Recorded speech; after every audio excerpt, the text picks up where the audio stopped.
Good morning student.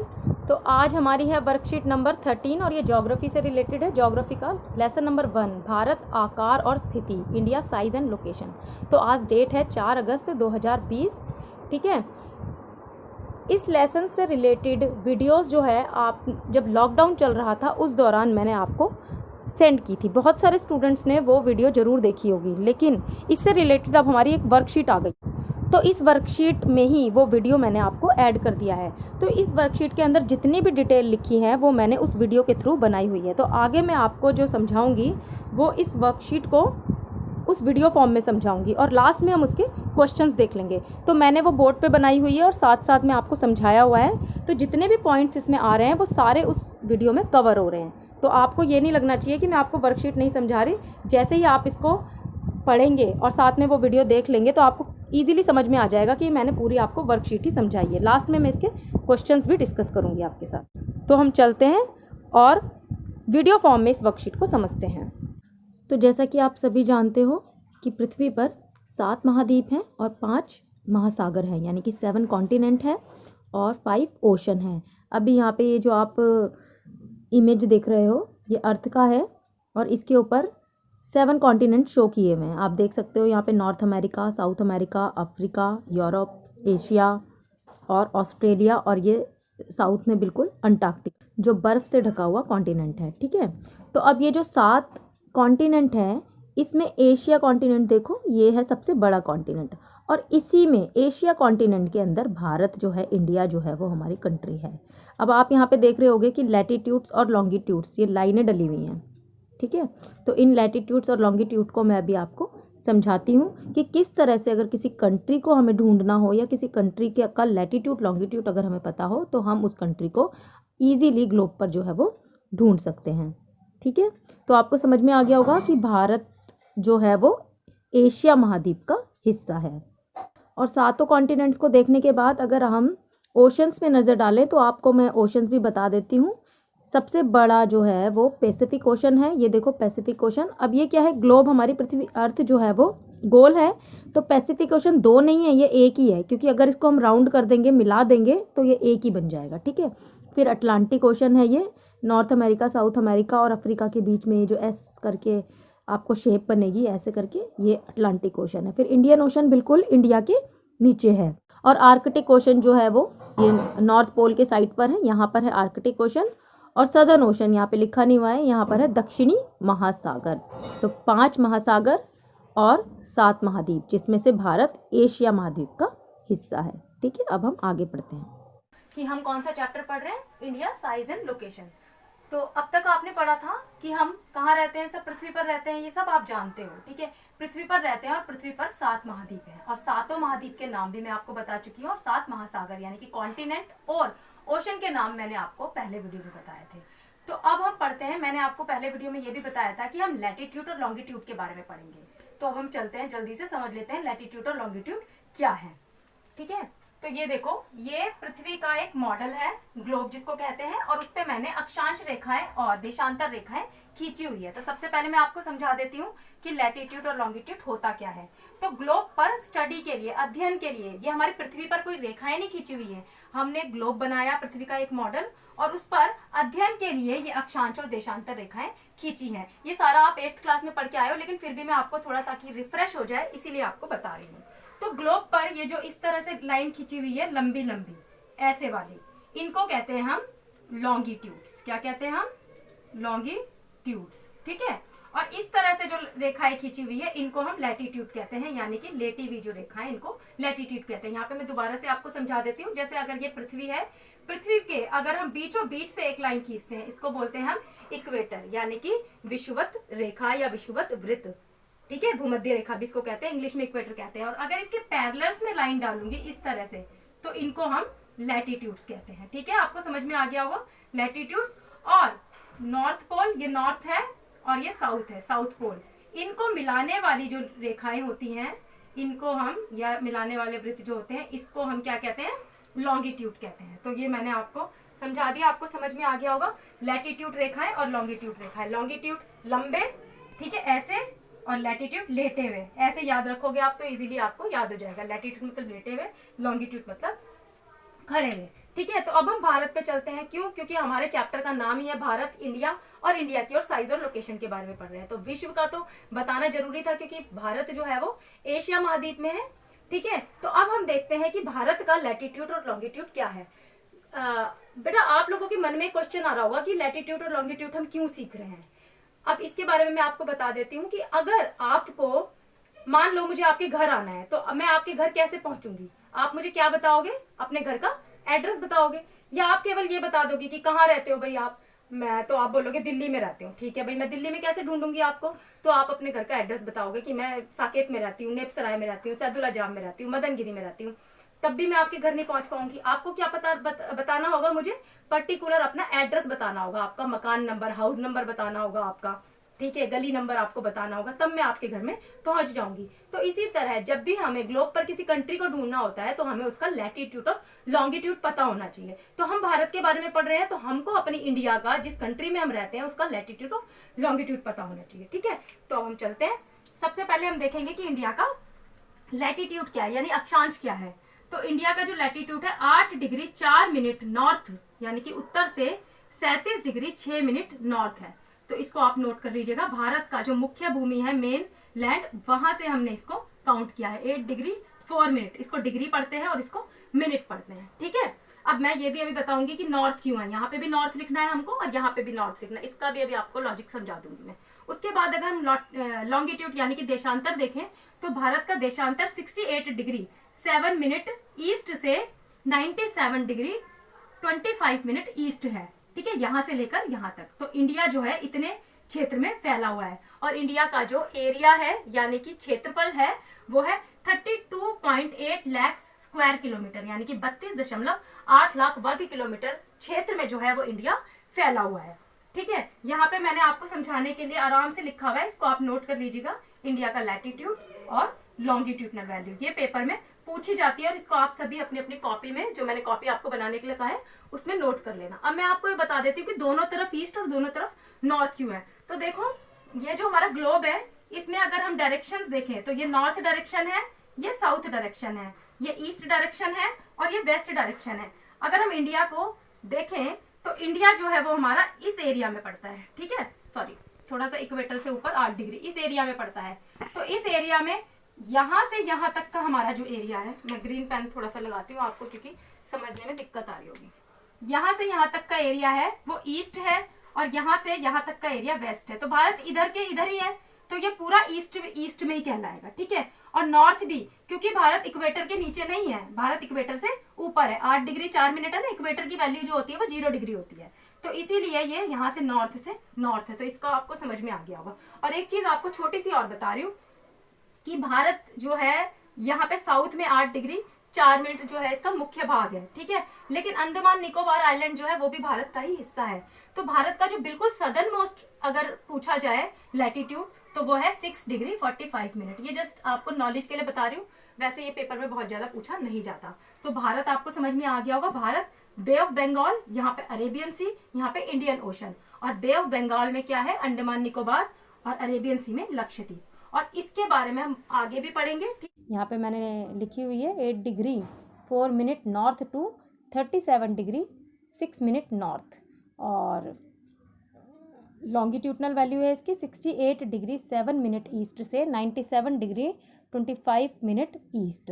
तो यहाँ पे आप समझ रहे हो, ये मैप में भी आपको मैंने दिखाया हुआ है, समझ गए होंगे। और इसका हमने एरिया पढ़ा था, इंडिया का हमारा एरिया कितना है 32.8 लाख स्क्वायर किलोमीटर। यहाँ पे बेटा आप लोगों को ये ध्यान में रखना होगा कि अगर आप लाख स्क्वायर किलोमीटर लिखेंगे तो 32.8 लाख लिखेंगे, और अगर आप मिलियन स्क्वायर किलोमीटर लिखेंगे तो आप 3.28 मिलियन स्क्वायर किलोमीटर लिखेंगे। ठीक है, आगे आपको मैं और क्लियर कर देती हूँ। तो आगे चलते हैं, अब हम थोड़ा सा आगे पढ़ लेते हैं। अभी अभी मैंने आपको बताया कि इंडिया का एरिया कितना है। एरिया का मतलब कि इंडिया जो है वर्ल्ड में वो कितने स्क्वायर किलोमीटर में फैला हुआ है। तो एरिया यहाँ पे मैंने 3.2 मिलियन स्क्वायर किलोमीटर लिखा है। तो दोनों में ही आप लिख सकते हैं, चाहे तो लाख स्क्वायर किलोमीटर में लिख सकते हैं या फिर मिलियन स्क्वायर किलोमीटर में लिख सकते हैं। लेकिन ध्यान रखिएगा जब मिलियन लिखेंगे तो 3.28 लिखना होगा आपको। अब देखो इंडिया का जो टोटल एरिया है, यानी कि इंडिया का टोटल एरिया वर्ल्ड में कितना परसेंट भाग जो है वो कवर करता है। तो total area covered by India in the world is 2 की दुनिया में कुल जितने भी देश हैं उन सभी देशों में इंडिया का परसेंटेज कितना है 2.8%। और India is the 7th largest country of the world, यानी कि इंडिया भारत जो है वो वर्ल्ड की विश्व की सातवां बड़ा जो देश कहलाता है। ठीक है, अब इससे बड़े जो 6 देश है उनके नाम मैं आपको बता देती हूँ, ये आप अपनी कॉपी में भी बना लेना। सबसे पहला जो है वो है रशिया, दूसरे नंबर पे आता है कनाडा, तीसरा बड़ा देश है यूएसए, संयुक्त राज्य अमेरिका कहते हैं जिसको, यूनाइटेड स्टेट ऑफ अमेरिका।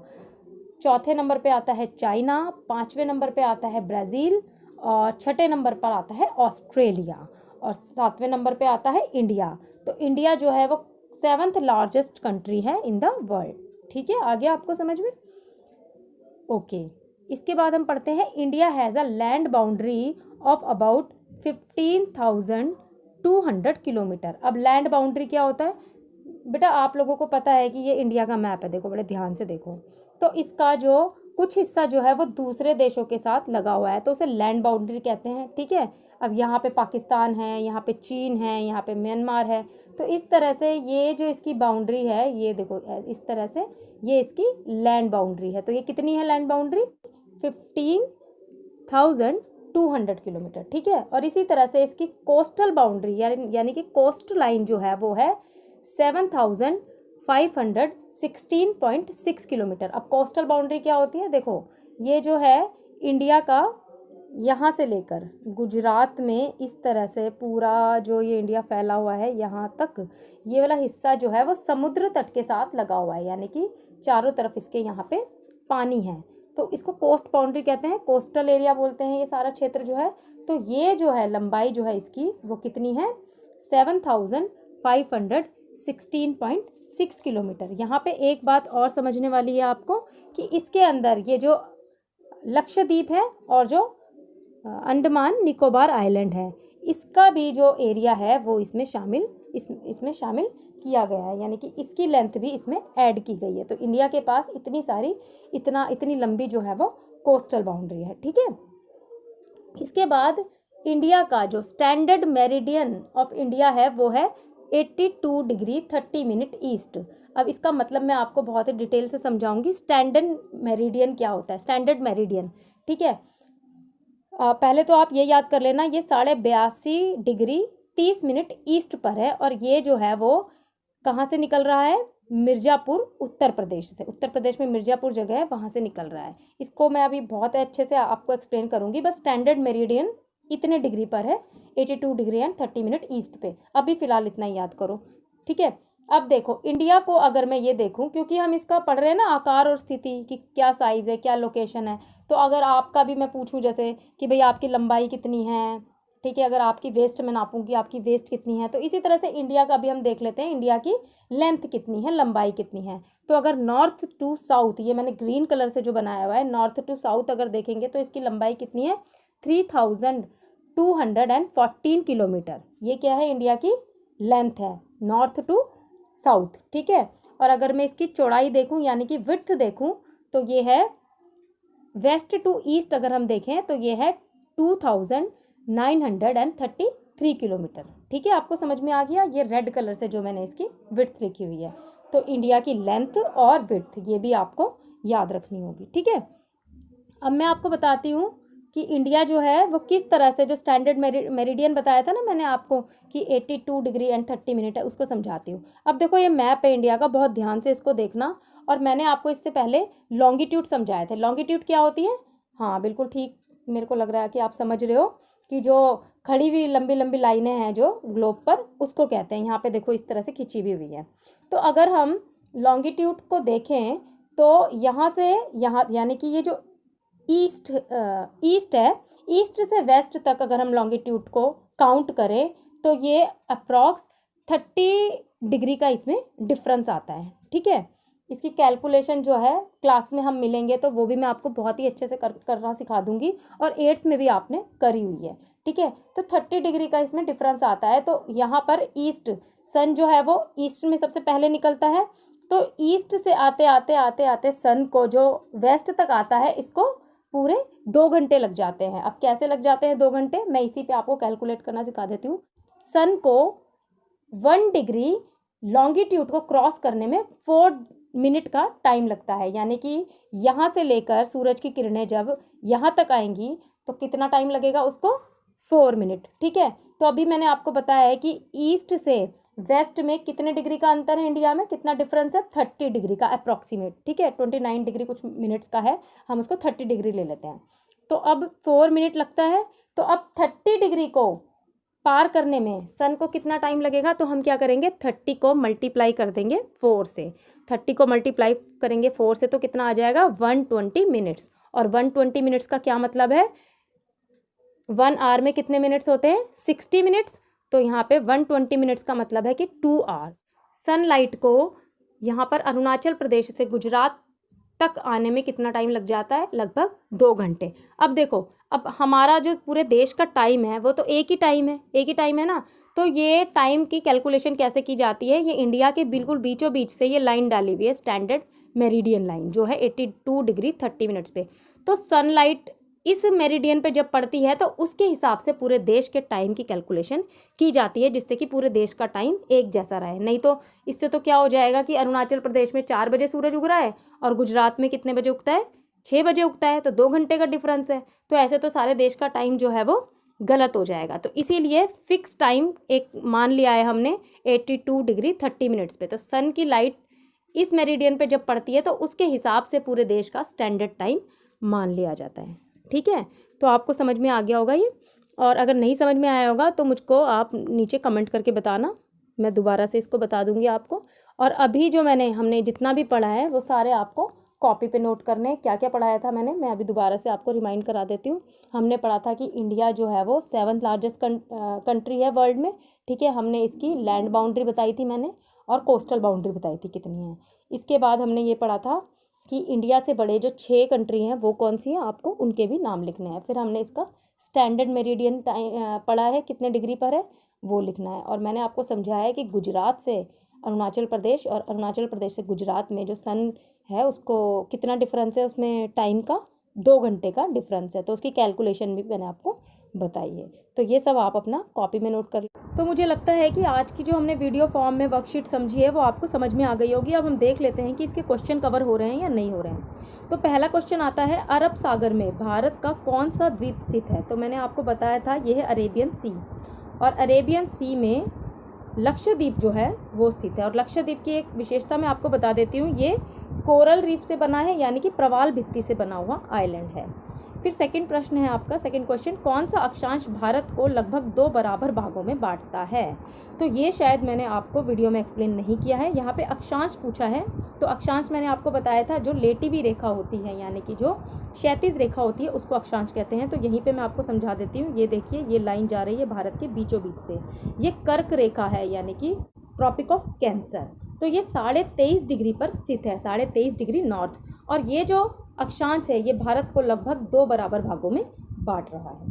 ठीक है, तो आपको ये समझ में आ गया होगा। नेक्स्ट क्वेश्चन है, भारत के मुख्य भूभाग का अक्षांशीय और देशांतरीय विस्तार लिखिए। तो अब मैंने आपको बता रखा है कि भारत का लैटिट्यूड और लॉन्गिट्यूडनल वैल्यू जो है वो कितनी है, बहुत ही अच्छे से आपको एक्सप्लेन भी की है और लिख कर भी बताई है, तो वो आप यहाँ पे लिख दीजिएगा। फिर देखो नेक्स्ट क्वेश्चन है, यदि दिल्ली 77 डिग्री 30 मिनट पूर्वी देशांतर लगभग पर स्थित है तो इसका स्थानीय मान और मानक समय में कितना अंतर होगा। अब ये क्वेश्चन थोड़ा सा आपके लिए चैलेंजिंग हो सकता है और मैंने आपको ये अभी एक्सप्लेन नहीं किया है, तो इसको मैं आपको थोड़ा सा एक्सप्लेन कर देती हूँ। देखिए, यहाँ पे बताया गया है कि दिल्ली का जो देशांतरीय विस्तार है वो कितना है, 77 डिग्री 30 मिनट। तो यहाँ पे हम इसी मैप में अच्छे से देख लेते हैं दिल्ली। तो दिल्ली यहाँ पर है 77 डिग्री 30 मिनट पे। और क्वेश्चन पूछा है कि दिल्ली के स्थानीय समय और मानक समय में कितना अंतर है।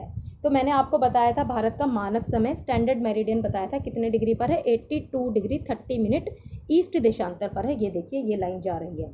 अब इन्होंने पूछा है दिल्ली से स्थानीय समय के बीच में कितना अंतर आता है। तो मैंने आपको बताया था कि सूरज को 1 डिग्री देशांतर पार करने में कितना समय लगता है, बिल्कुल सही, 4 मिनट का समय लगता है। अब दिल्ली के देशांतर और मानक मध्याह्न रेखा जो है उसके देशांतर में कितना अंतर है। तो हम डिफरेंस देखेंगे 82 डिग्री 30 मिनट्स को माइनस कर देंगे हम कितने से 77 डिग्री 30 मिनट। तो कितना आता है ये आता है 5 डिग्री। तो अभी मैंने आपको बताया कि सूरज को 1 डिग्री पार करने में कितना समय लगता है, 5 डिग्री पार करने में कितना समय लगेगा। हम करेंगे 5 को 4 से मल्टीप्लाई कर देंगे तो 5 चौक 20, तो 20 मिनट। तो कितना समय आ गया हमारा, सीधा सीधा निकल आया। मानक समय और दिल्ली के स्थानीय समय में कितना अंतर है, 20 मिनट का। तो आपका ये वाला आंसर भी जो है वो कितना है, 20 मिनट का अंतर होगा। तो मुझे लगता है कि आपको समझ में आ गया होगा। और आपको भारत के किसी भी जगह का अगर देशांतर पता हो तो आप उसका समय जो है उसकी कैलकुलेशन निकाल सकते हैं कि कितना जो है स्थानीय समय और मानक समय के बीच में अंतर होगा। तो उम्मीद करती हूँ कि ये चैप्टर आपको बहुत ही अच्छे से समझ में आया होगा। फिर भी अगर आपके मन में कोई डाउट है तो कमेंट बॉक्स में आप कमेंट करके ज़रूर पूछ सकते हैं। अभी के लिए इतना ही, बाय।